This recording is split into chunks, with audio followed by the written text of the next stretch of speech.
Confidentiality is a really important part, and we know from research that victims want confidentiality.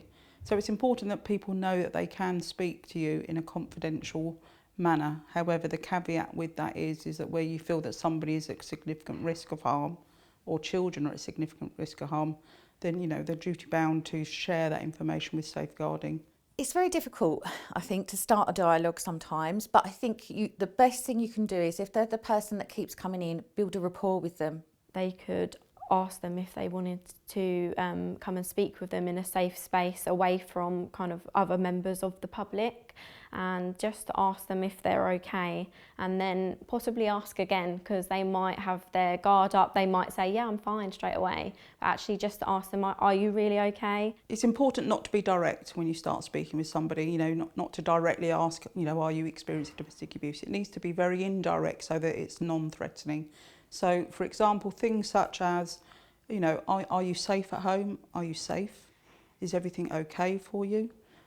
Just to sort of open that initial conversation. I would firstly ask where the perpetrator is, because it's a risk posed to not only that victim but also that staff member. So obviously if the perpetrator's present, you wouldn't want to ask any of those questions or show that you have got an inkling that there is something going on. You can always take them to one side and say that you need to talk to them about their prescription, and it's something that needs to be done with just you two. If they've got a friend with them, they might often say that the friend's okay to hear everything, but it's actually a good idea to have that person alone, because that friend might not actually be who they say they are. Be very careful, even if there's a same-sex relation, like a partner with them, that person's not actually the perpetrator, because it could be the same-sex relationship. Use your professional skills to just listen to what's being said to you. And if they do then disclose something that is a concern at that point, make it clear to them that there is a concern, that you will need to act on what's been said.